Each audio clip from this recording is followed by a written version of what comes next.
Welcome. First of all, my name's Katie Swinhoe. I work for the long-term conditions and personalisation team that sits within the ICB. Welcome everybody. I know that many people might have their screen on switched off, but if you're having lunch, it's no problem at all. So if you want to put your screen on and participate, you're very welcome to. Nobody's going to mind. I appreciate this is a lunchtime. So this is our second AF Way webinar, and today we're looking at DOAC monitoring, and that's the management of patients with high thrombotic or bleeding risk. I'm going to be joined today by three other people, Wendy Sunter and Catherine Sterling, who are both consultant pharmacists in anticoagulation and thrombosis. They are our specialists today. And Laura Williams, who is the programme manager for cardiovascular disease and personalisation. She also works in the long-term conditions and personalisation team. So for those of you that have read the information that was shared, we've been funded as a project by Diachi Sanko. It's ourselves at the Integrated Care Board and Health Innovation Yorkshire and Humber who've partnered together to deliver this West Yorkshire AF project. So it focuses on detecting, protecting and perfecting the treatment for those that can benefit from anticoagulation treatment within West Yorkshire. As part of the project, we've included webinars. So this is the second of three. The first is available. We're going to share all the links with you throughout the session today. We're starting a virtual AF service, which will share some information with you. There's some online resources, e-learning, face-to-face training, and we've developed a DOAC dosing tool. So if you don't hear about it within the session today, it will be available online. You're also welcome to come to our third webinar. That's sort of a general overview of the whole project and hopefully why you're here today. Thank you for taking the time, and it's lovely to see so many people that have joined us. I'll be chairing. My main role today will just be to share the housekeeping information with you. Laura's going to be sharing some links throughout, and I will interrupt Catherine and Wendy at different points just to give them a prompt for how much time we've got left, because we've got a lot to squeeze in. So, first bit of housekeeping. Please, can you introduce yourself, what your role is and where you're from within the chat function? Can you remain muted whilst any of the presenters are speaking, but please feel free to ask any questions or make any comments within the chat function. We are going to have a question and answer session at the end, so you're very welcome to share any questions or any queries that you've got. I'm going to hand over next to Wendy, and she's going to share the presenting today with Catherine. If you need anything throughout, please make a comment, and hope you have a fabulous time. Wendy. Okay, thanks, Katie. So if you could just move on to the next slide, that'd be great. Oh, you'd have done. So, sorry, I didn't see it. It was a bit of a delay there. It's okay. Okay, so welcome everybody. We're hoping that by the end of this session, you'll have upped your knowledge about what's required for appropriate long-term DOAC monitoring. Understand a little bit about the risks of managing patients with AF who've got both a high thrombotic risk and a high bleeding risk, looking at options for treatment in both areas as well. Okay, next slide, please. Okay, so everybody is probably quite familiar with prescribing, using DOACs. They're the preferred choice now for prevention of stroke of people with AF. We initiate in primary care. We also get patients who have been started on DOACs in secondary care. And so we're looking at what's the best way to follow them up and keep them safe. And we would suggest that really when a patient is newly started on a DOAC, we should be following them up between, in the first few weeks, between up to 6 weeks. That can be a telephone or a face-to-face review. The hospital, if they've started in hospital, that information will be on the discharge letter or a clinic letter. Once you're happy that the patient's not having any problems initially, we would probably then follow them up at 3 months. That would be just a telephone appointment from the practice, and then future appointments and following depends on the patient's clinical condition, and a lot of that is the renal function okay, but it could be other things as well, and those the time between those checkups varies. A minimum of every 12 months, but it could be anywhere between 3 and 6 months depending on the patient. Okay, next slide please. Okay, so when we're looking at following our patients up, we're just asking really that we think about the patient at the end of the day. It may be that we can do telephone follow-ups. It may be that elderly people do not respond very well to that. So think about how you're going to communicate with your patient. Any changes or shared decision-making conversations, should happen with the information that you've got. So if you've reviewed the bloods, you then speak to the patient and check to see if they're taking the medicines properly. Have they had any side effects? What other medicines, including any over-the-counter medicines? And it's an opportunity to make sure they haven't had any weight changes as well. So if you're doing that over the telephone, that's fine, but you would need to check that every year at least, what their weight was, or if there's been a change to the weight, follow that up. Okay, next slide please. So just as a summary then, so let's check the patient first of all between the first 6 weeks, and then up to 3 months. That could be face-to-face or a telephone or a video conference. And when we're thinking about adherence, it's actually, are they taking it? You could be looking at their repeat prescriptions. Have they ordered them correctly? Have they had them at the right time? Then speaking to the patient, have they had any signs of bleeding or any rashes, any dizziness? Drug interactions, again, looking at the prescribed medicines, but also what they're taking. Have they had a bad back recently and they've started taking regular ibuprofen or something like that? You might want to just check and see that there's no increased risks for that patient. So follow-up tests would be, perhaps documented in the clinic letter or the discharge. So have we done those? And then if another thing to think about, if it's a younger person and they're childbearing age woman, what contraception are they using? Because you don't want anybody becoming pregnant when they're on a DOAC. Depending on the reason for that anticoagulation, is not a contraindication to have hormonal contraception, but it's all a lot safer to prevent the unwanted pregnancy rather than dealing with it, if a patient's on a DOAC. And then, is there anything that's changed in the patient's comorbidities? Have they had any change to renal function or heart failure or anything that's you're worrying about? Another thing to check in with is, what about their lifestyle?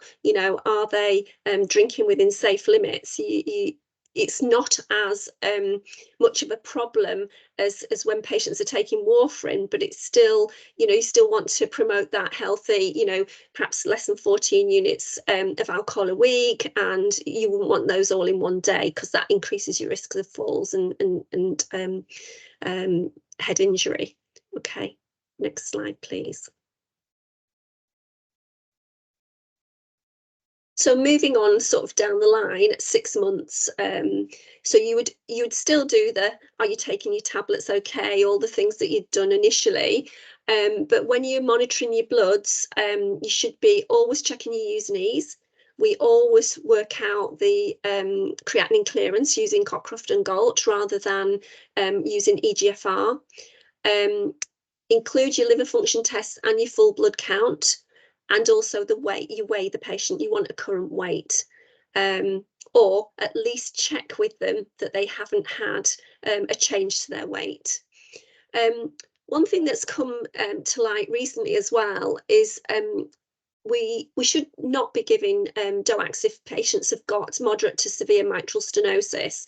And some areas have found that some patients develop that. So you might have started them on a DOAC quite nicely, no problems, but then they develop that mitral stenosis.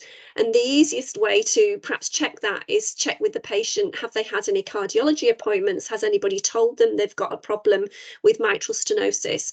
There have been comments that it's really difficult to get that information because sometimes if you're out of area, say for example in my area, I work in Calderdale and Huddersfield, patients may be referred to Leeds for that cardiology appointment, and we might not be able to see the information that's come back from there, or it might be in a way that's particularly vague and it doesn't actually specifically say mitral stenosis. So we would advocate ask the patient. Again, check about the alcohol and check have they had any clots, have they got any leg swelling or anything that has changed that they're worried about, and also looking to see if the benefit of staying on anticoagulation outweighs the risks. I mean, recently I've seen, patients come into end of life care and we've still got them on an anticoagulant for stroke prevention. It's at those. Every time you see a patient, do they still actually, are they getting any benefit from this treatment? Okay, next slide, please.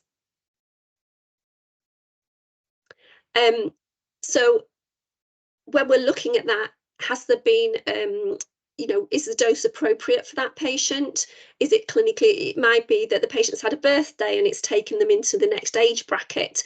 And for a particular DOAC, that might have changed what is the most appropriate dose for them. Again, weight, any interactions, any renal function. The EHRA, so the European Health Atrial Fibrillation Association has said, the way of doing that would be to look at your creatinine clearance and divide it by 10, and it gives you an indication of when you would want to check. So it may be, for example, if the creatinine clearance is 42 mils a minute, you would check it after 4 months. Now that might be quite difficult in your practice, and you might feel, actually, that's not practical. We're not going to do that. So it may be, if you've got the renal function has deteriorated less than 60 and more than about 10 mils a minute, then let's bring them back in 3 months. So really, it's looking at what's going to work for your practice, really, and but also keeping the patient safe at the same time.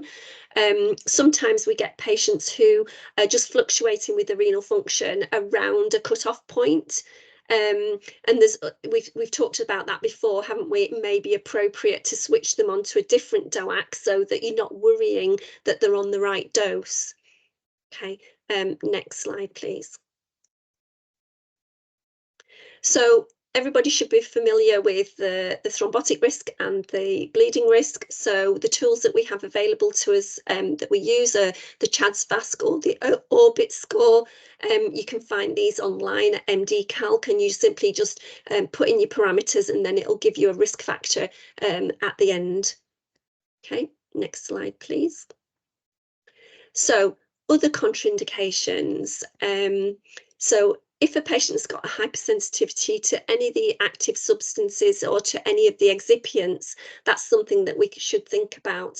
I had a lady that was allergic to lactose, and she couldn't have any tablets that had lactose in them. So, in this case, edoxaban would be the answer for her because there's no lactose in edoxaban. Also, you're checking for any clinically significant bleeding. So we're not worrying. If a patient is on anticoagulation, they will bleed, they will bruise more easily. So if they've knocked themselves, they'll have a bigger bruise.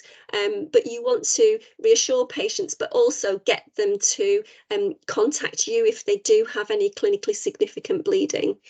And the other thing to watch out for, obviously we're looking at the kidneys, but looking at the liver as well, and any liver disease that affects the production of the clotting factors leading to a coagulopathy, I can never say that, would put them at a clinical relevant bleeding risk. So we need to think about that as well. Okay, I think next. So when we're thinking about the contraindications, it's, we say significant bleeding risk, but it's For example, if they have had a recent gastric ulcer that's caused bleeding, then you would be very, very cautious about starting somebody on an anticoagulant. However, if they've had a gastric ulcer 20 years ago and they had treatment for it and they've never had any problems, but they've just had GI ulcer on their record, then the risk benefit would be in favour of anticoagulation. The other things on the list there, we've got the presence of cancers with a high bleeding risk. If you've got luminal GI cancers, anything that's you wouldn't put them on a DOAC if you can't control that bleeding risk. Any recent brain or spinal injury, any intracranial hemorrhages, any surgery on the brain or the spine. Another one that's a very high bleeding risk is suspected esophageal varices. So, if you've got an alcoholic potentially who could bleed out, you wouldn't want them on a DOAC. Any arteriovenous malformations, really, vascular aneurysms, anything that's going to increase that risk of bleed in your vasculature. If it is, you've got fragile vessels that, if you're on a DOAC and you do bleed, it's going to be catastrophic. So the last one on there as well is if you're on another anticoagulant, you need to look at why, do you start the DOAC? It's only if you've got a controlled switching from a DOAC to warfarin that you would, if you had that crossover period, that you would be on both. Next slide, please. So I think we mentioned this previously as well in our first webinar. We shouldn't be using DOACs for people with antiphospholipid syndrome, mechanical heart valve replacements, or mitral stenosis. These are all high risk. They've been shown it's not beneficial. You need to keep them on warfarin. Also, people who are on strong enzyme inducing or inhibiting drugs, what we would say is check the interactions. So, for example, there's some evidence to say that you can use edoxaban if somebody's on a lower dose of carbamazepine. But if they were on a higher dose, then you might decide not to go down that route. And people with severe renal or hepatic impairment really do better on warfarin rather than a DOAC. Okay, so next slide, please. And I think this is where I hand over to Catherine. Thank you very much, Wendy. Good afternoon, everybody. My name's Catherine Sterling. I'm a consultant pharmacist in anticoagulation and thrombosis at Leeds Teaching Hospital. I was busy answering the questions in the chat, so Wendy, you can take over from me on that. There's lots coming through, which is great. Thank you very much. We'll try and answer them, and some of them we might pick up as we're actually talking as well.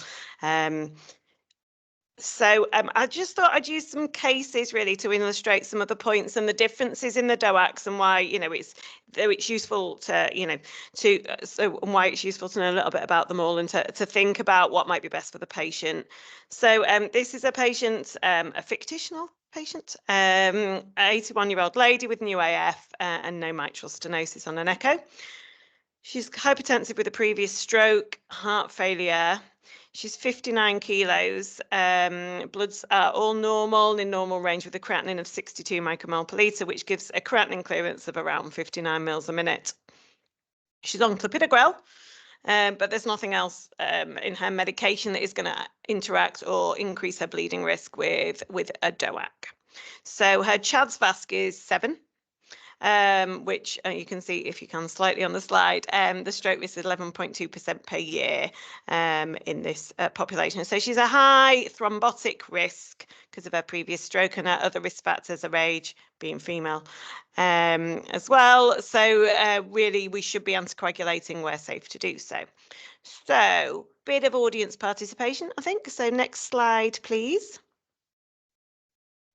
So just we're going to discuss this obviously, but it'd be interesting to see from the people listening and what anticoagulant you'd think of for this patient to start off. If you want to scan and answer, and then Katie's once we've got some answers in, Katie's going to share her screen to see those. So we'll give you a minute or so just to have a think about what you might want to do. Appreciate this is off the top of your head, and we'll sort of discuss the risks and benefits after you've had a go. While I finish this note.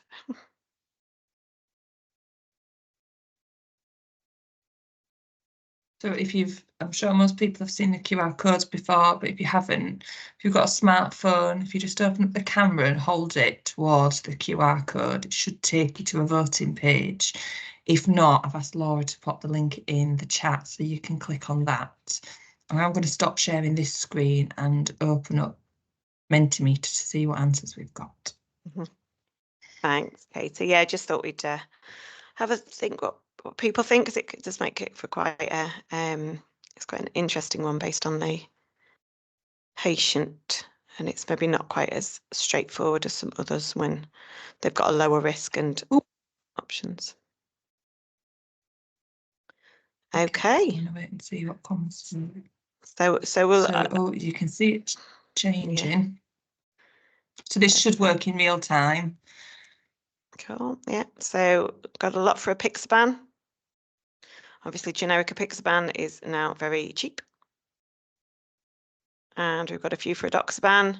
Obviously, we're using that as that was also cheap up until recently. It's not so much now. So yeah, great. And I've had a couple of answers in the chat as well. Thank you very much. Okay, so apixaban or edoxaban? If we're, yeah, they sort of, yeah, roughly around the same, aren't they? 70 to 80 and 20 to 30% of those. So nobody going for dabigatran or rivaroxaban. Let's see if I agree. Let's get a few things to first think about. Thank you very much, Katie. And thank you everyone for putting in your thoughts there. That's great.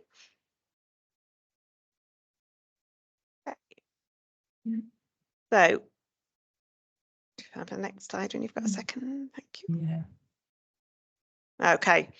So, thinking about our lady, she's 59 kilos, she's 81 with a creatinine clearance of 59 mils a minute. We can get quite a variable dosing of the DOACs based on this. So actually she fits the low dose of apixaban because of her age and her weight, but anything else.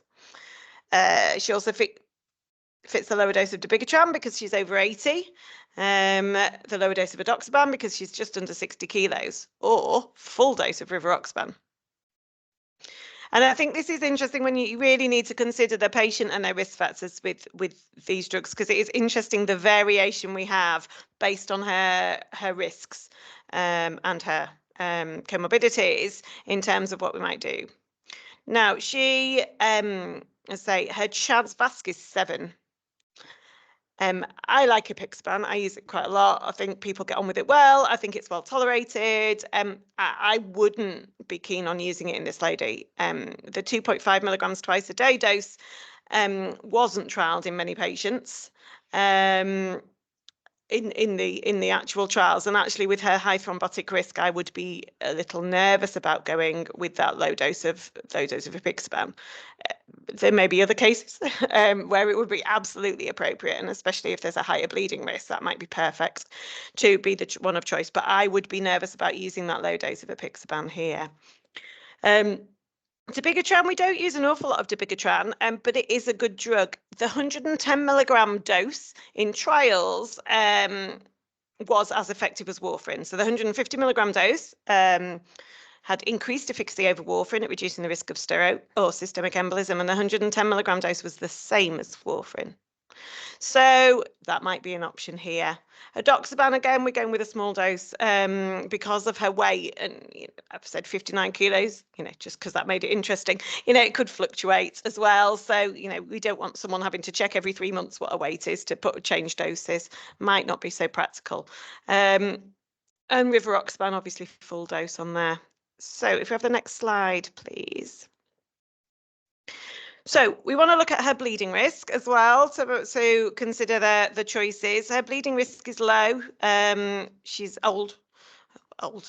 Sorry, she's over 74. And she's currently on an antiplatelet. I noticed a note in the chat about stopping the antiplatelet, and yes, I would stop the antiplatelet. It was for a previous stroke, so anticoagulation will do the job there. So stop the clopidogrel, check the orbit score, which would be 1 there.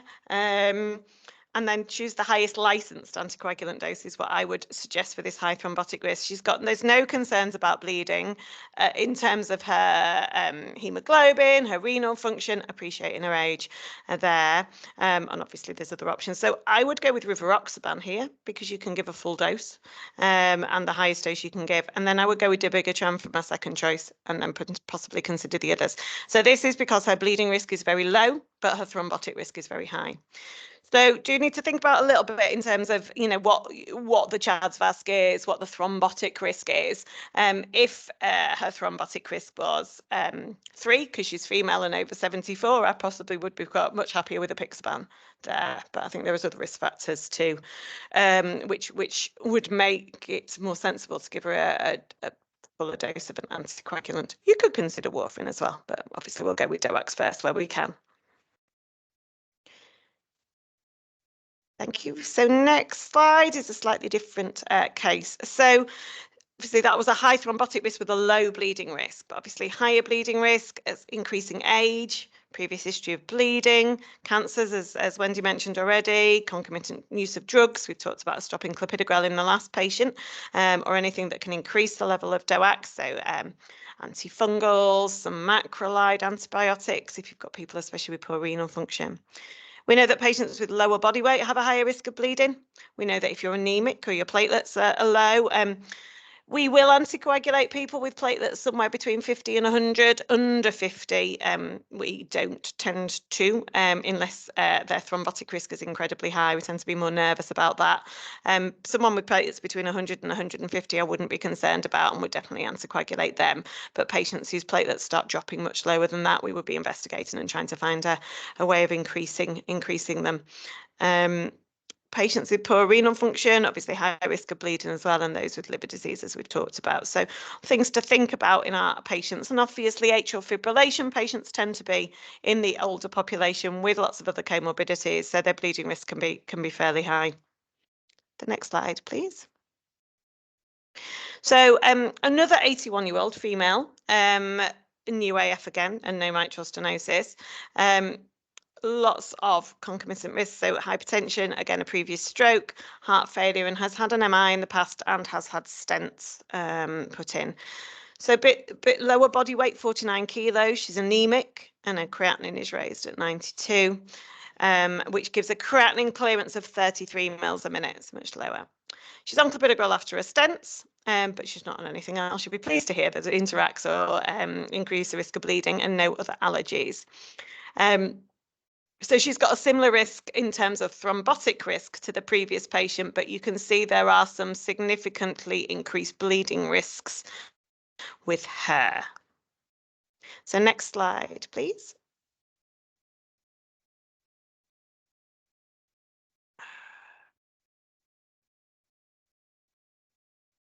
Okay, can you see this?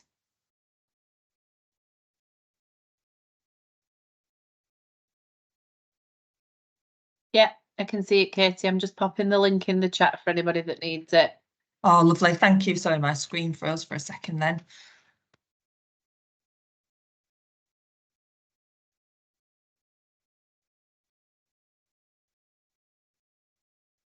Right. I'll stop sharing this and we can start looking at the answers. I think we've lost Catherine. Have we? Oh, she's back. She's back.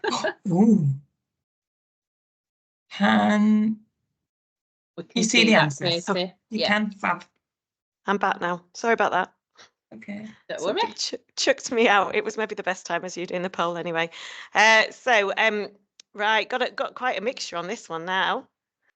Still a lot of apixaban, a little bit of dabigatran. bit of edoxaban, bit of rivaroxaban, bit of warfarin, and none is definitely on there as well. Great. Okay. So if we can go back to that, we're sort of good, bit of a mixture, but definitely apixaban coming up strongly there.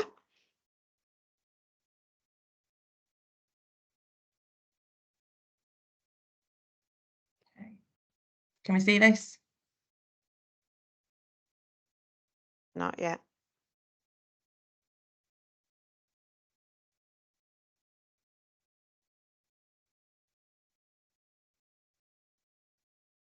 Just waiting for the slides to come up.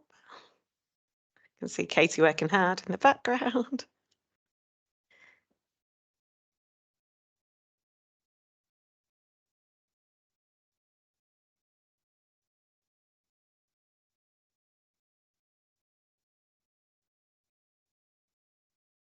If it doesn't come up, do you want me to Mhm. share my screen? Yeah, we can if it's. Can you hear me?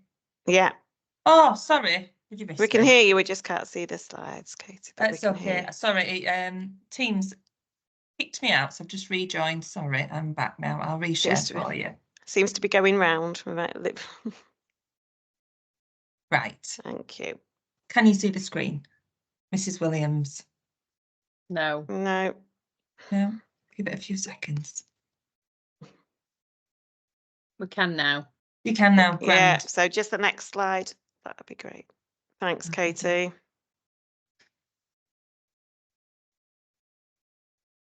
Perfect. Are we there? Okay. Lovely. Yes, Thank you super. for the Thank you. patience. No Yeah, worries. thanks everybody. So as I said, this was a female, 49 kilos, 81 with a creatinine clearance of 33 mils a minute. So again, she does fit the lower dose of apixaban this time. Because of her, well, again, she fits the low dose of apixaban because of her age and her weight, and her renal function is close to the lower dose as well. For that, so that might be a decent option for her. Feel much more comfortable, though she's got a high thrombotic risk, a high bleeding risk, feel more comfortable with apixaban in this patient than the last one. I haven't highlighted anything on dabigatran because at 33 mils a minute, you're getting very close to the cutoff for dabigatran. It's contraindicated less than 30 mils a minute creatinine clearance. It's extremely renally excreted, 80% or more. So I wouldn't go with dabigatran here because I think she's too close to the cutoff, which is why I've not highlighted anything. Edoxaban, she would be the lower dose as well, 30 milligrams once a day due to her weight and to her renal function. And rivaroxaban, she does fall into the lower dose there of 15 milligrams because of her renal function based on that. So we've got a few potential options. So on this case, because she's got stents, I would check with cardiology with the clopidogrel. Hopefully we could stop it, but it does depend how recently they were put in and how many there are and the type of them and things as well. It wasn't as straightforward as the clopidogrel in the last one. So we'd normally speak to cardiology explaining the risk of bleeding to get their view.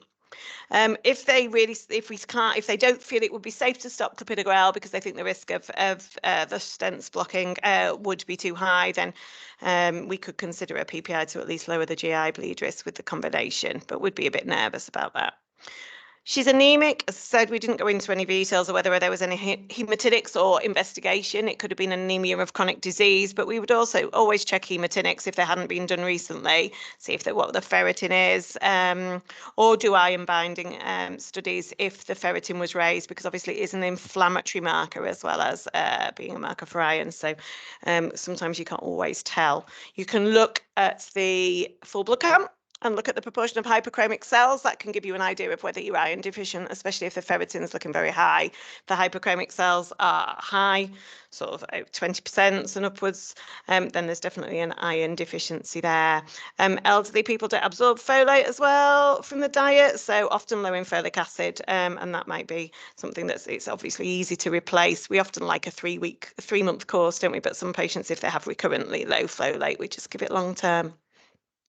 There is a bit of a risk-benefit discussion to be had here. This patient is a high bleeding risk. Her orbit score's 5, 8.1 bleeds per 100 patient years.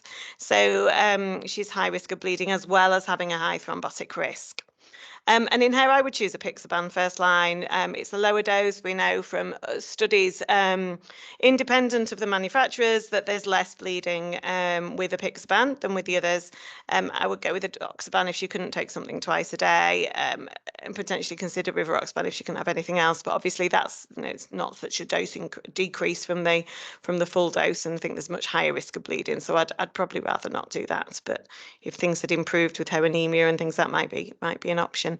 So there are options. Obviously, it is important to have that discussion around what the patient wants and what their concerns are. We've just been discussing some this morning. One patient whose wife had a stroke, and though he was a high bleeding risk, he was desperate to be on something. His platelets are quite low, so we're struggling. But you know that he really wants to be anticoagulated if it's safe to do so. Where we've had somebody else who's like, I've just been in hospital with a bleed, I do not want to do that again, so I'll take my risk. And that's why it's really important to discuss with the patient and look at the various options and things there. Have the next one, please. So this is a true case of a lovely lady that I met in clinic a little while ago. She wasn't called Mrs. Watson. I've named them after cyclists and tennis players, if you needed to know. This is a 95-year-old lady with newly diagnosed AF. She's got a CHA2DS2-VASc of 3 because of her age and the fact she's female. No other comorbidities that count to your CHA2DS2-VASc, and her orbit score is 1 for her age. She actually, it's possibly 2 for with her EGFR as well. Forgot that bit. She's 75 kilos with a creatinine of 78 and a creatinine clearance of 45 mils a minute. There were no interacting medicines and no allergies, and her bloods were all normal. So she presented with palpitations and was seen in ESTEC, I think, and started on apixaban, 5 milligrams twice a day. She presented to ENT a couple of weeks later with epistaxis, and it was heavy epistaxis. She bled everywhere. It had gone all over the place. It wasn't stopping, and she'd come in packed, cauterized, all the things that we would normally do, lots of naseptin cream and things. She stopped apixaban after the first episode of epistaxis, but then once they cleared it all up, they said she could restart it. She restarted it and she bled again. So she came to be quite frightened after that. Was a lot of clearing up. She's a 95-year-old lady. She felt very tired and lethargic after it and was all a bit fed up. So what options do we have here? Can I have the next slide, please? I don't think I did a poll on this. I thought you'd have enough then. So she's 75 kilos. She's 95 years old with a creatinine clearance of 45 mils a minute. So actually the 5 milligrams twice a day of apixaban is the licensed dose for her. Don't get many 95-year-olds in clinical trials, and there definitely weren't many patients over 90 in the trials either. So though it is the licensed dose for her, I'm not sure there's much data on how that will, how different that might be in a 95-year-old lady to a 75-year-old lady, for example. Dabigatran, the lower licensed dose, the 110 milligrams, would be appropriate for her based on everything. Excuse me, and oxaban, it would be the lower dose as well of 30 milligrams, as it would be for rivaroxaban because of her renal function. So again, a bit like the other way around, so it would be full dose of apixaban, but the others, it would all be a reduced dose based on either age, renal function in this case.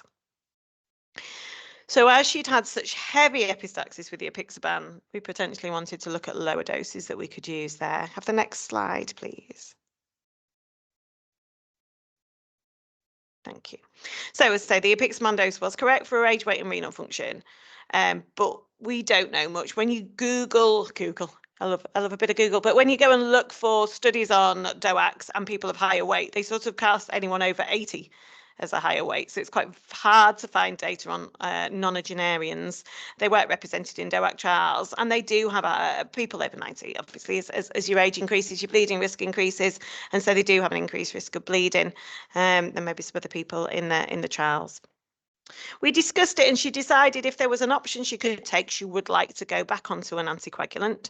And we discussed it, and she went on edoxaban. I did a follow-up after a few weeks. She was absolutely fine, and I've not seen her since. So I'm hoping that everything went very well.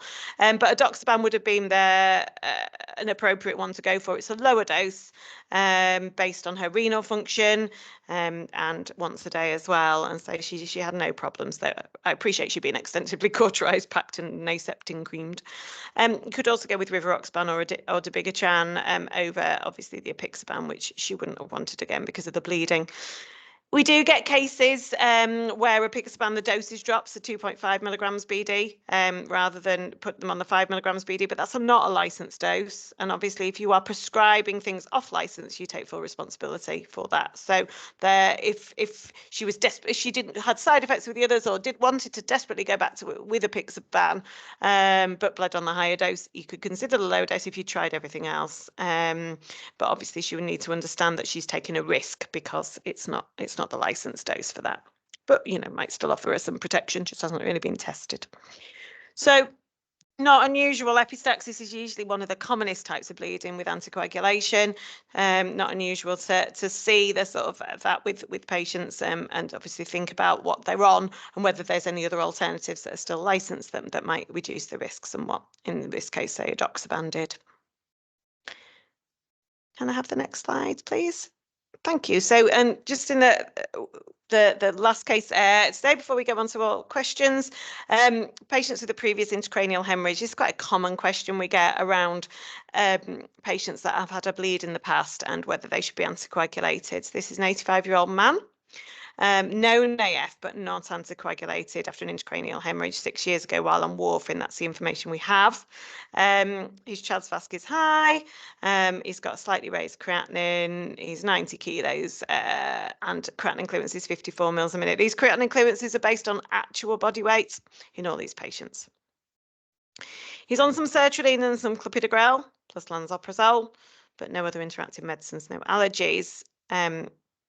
And you've been asked about anticoagulation, or he's been flagged up because he's not on anything, or maybe he's come and asked about it because he had been on something, friends had a stroke or wanted to talk about it. So yeah, somebody's just put a good picture in the chat. So yeah, these are always ones that you're like, oh, okay, these are difficult. So what do we need to know? Can I have the next slide, please, Katie?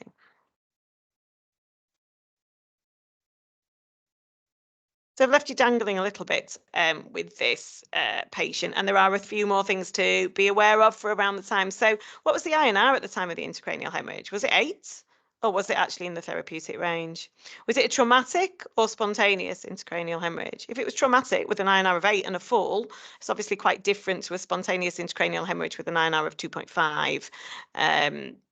In terms of the risks of rehemorrhaging. I'm no neurosurgeon though, so this is my knowledge from having previous discussions. So in most cases, probably for this patient, if they do want to be anticoagulated, then we will be having discussions with a neurosurgeon, a stroke physician, someone who saw them at the time. If it was traumatic, and especially if it was with a very high INR, then it's probably reasonable to anticoagulate if the patient wants to, because the risks there, yeah, we had a chap that was climbing on a table to cut some apples from, he cut his apple tree, or a lady that was standing on the bath to cut her wisteria out of her bedroom window and fell.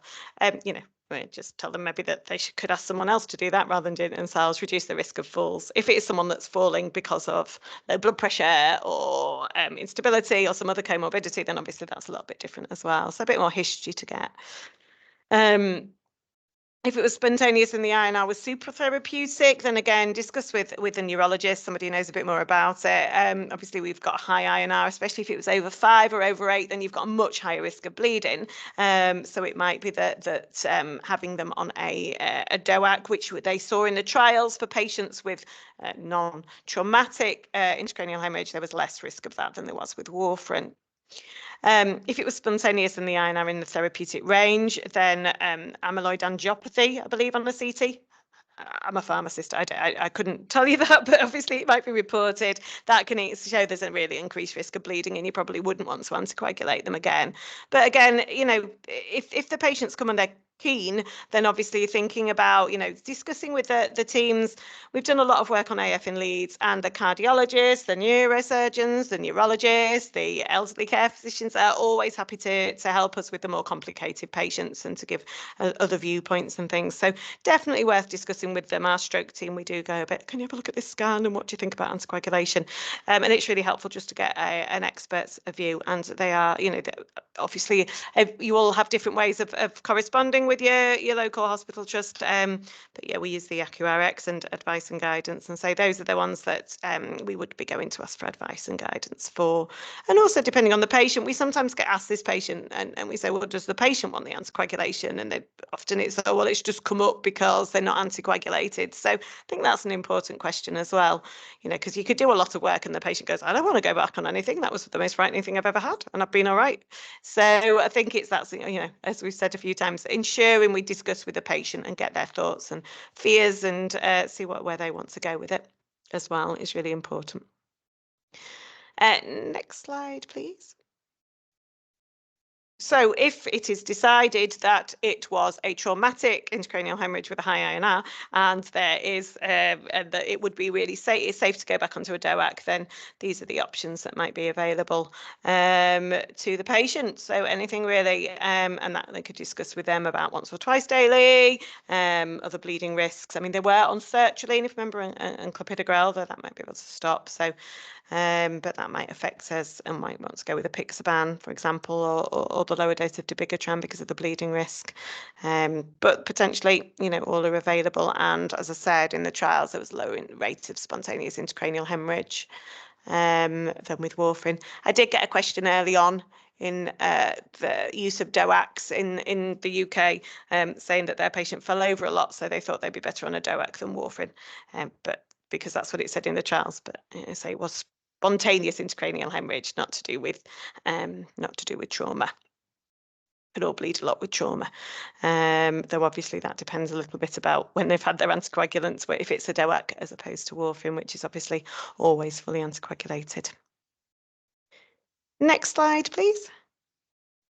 So hopefully we've given you a bit more of an overview around the monitoring of DOACs, what sort of things to include in a monitoring, how we might want to do that. I know I think I have a colleague on this call where they do a checklist as the patient's having their bloods.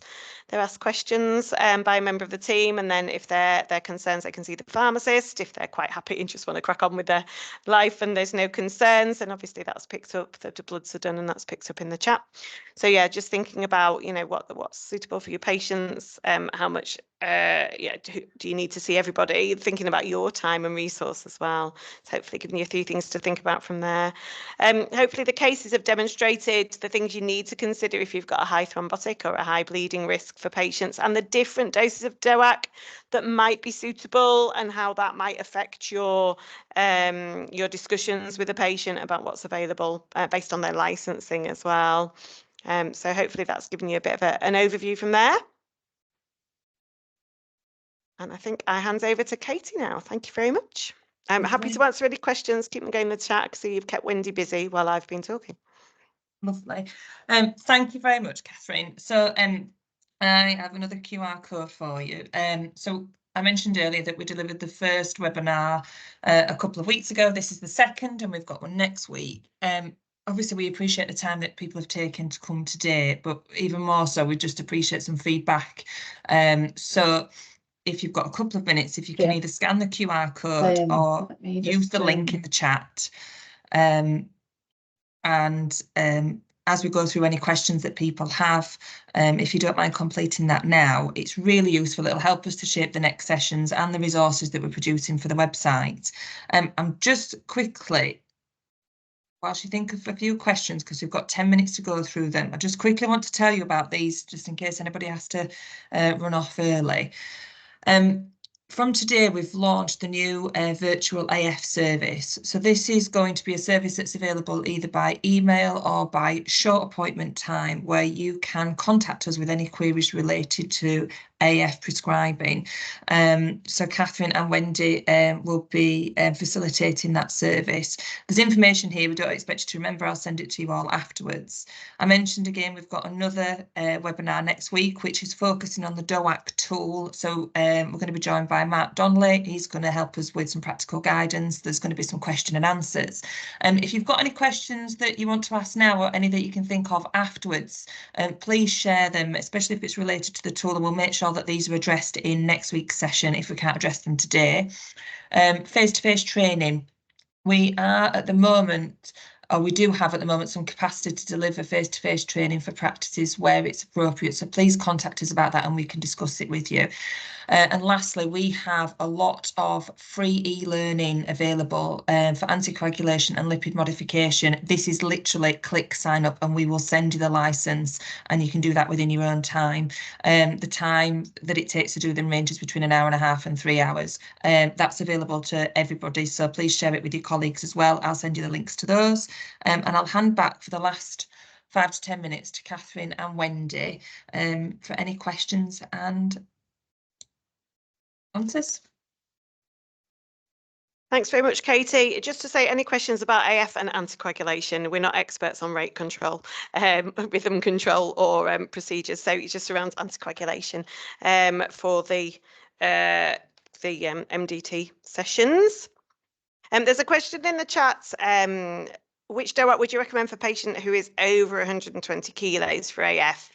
Are there any guidelines? Found some info from the Scottish website on apixaban. Wendy, what's your thoughts on that one? I mean, the limits have slowly crept up, haven't they, with the evidence that you can use up to about 150 kilos with, and it's mainly based on VTE, but yeah, anything over 150, I'd be getting a little bit twitchy, but there's more evidence for apixaban and rivaroxaban really for those higher weights, so that's what we would tend to go for. Specific guidelines, I mean, I don't know if it's in local. I mean, we are working on the West Yorkshire guidelines, aren't we, Catherine? In our area, I know Calderdale and Huddersfield, we're quite comfortable with using, we would go with apixaban or rivaroxaban first for heavier patients. Yeah, we do something similar as well. So there's little data on edoxaban and dabigatran, so we would tend to avoid those in patients with poor renal function, higher body weight, sorry. I think also, obviously, in the SPC for edoxaban, it says it's potentially not as effective as warfarin if your creatinine clearance is over 95 mils a minute, and obviously in these patients with higher body weight, often that is the case. So again, apixaban and rivaroxaban tend to be the ones that we go for there. We got asked the other week about a patient that was 130 kilos and on edoxaban, but with quite poor renal function. We thought that was probably okay. What they found from King's and looking at rivaroxaban in higher body weight was that renal function was more of a determinant than body weight. So if your renal function was poor, then that was the biggest determinant of dose rather than body weight. So yeah, we would use them, and the data has increased up to about 150 kilos over that. Yeah, as like Wendy says, I'm a bit more cautious. We definitely suggest warfarin. We have got the odd patient on either rivaroxaban or apixaban over that weight. We do anti-10A levels to see if they're in the range we would expect, but that's as much as we can say really for them. But if patients really don't want warfarin, obviously we go through the risks and benefits and have a shared decision-making conversation about that and the lack of data. But there are a lot more people of higher body weight who are now presenting, often a lot younger, with atrial fibrillation, because we know that obesity is a risk for atrial fibrillation. So it's becoming more common to get this question, even from when the trials first came out, I think, on that. So, I think another thing to think about is actually the BMI of the patient as well. So it's not just the weight cutoff. So I've had a few patients who are not over 120 kilos, but they're very short, and their BMI was like 50. So we've had some treatment failures with DOAC seen with that as well. So I think you've got to look at the patient as a whole with all the risk factors. I think we've also had some bleeding with that as well, because especially if their renal function's impaired, we don't really know how to measure the creatinine clearance when they've got such a big, such a high BMI. So sometimes, that can be a little bit awkward as well in terms of what to do. So sometimes that's, putting your creatinine clearance in and then working out your doses and trying to find the one with the least bleeding risk, or the one where you'd be comfortable with that dose regardless of their creatinine clearance. Sort of bands really, so a little bit more to think about with there, and we're trying to do some work looking at this a bit more nationally so that we can be able to at least give some more guidance around this.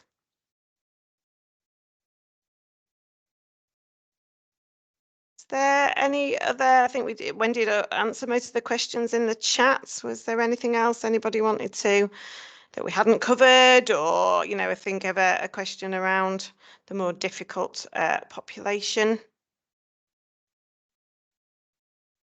Catherine, if you've got time and nobody's got any questions, it'd be helpful to share with everyone the MDT process that's coming up and the opportunity people could have to access you and Wendy through that. Thank you. I think Katie might be better at explaining that than me.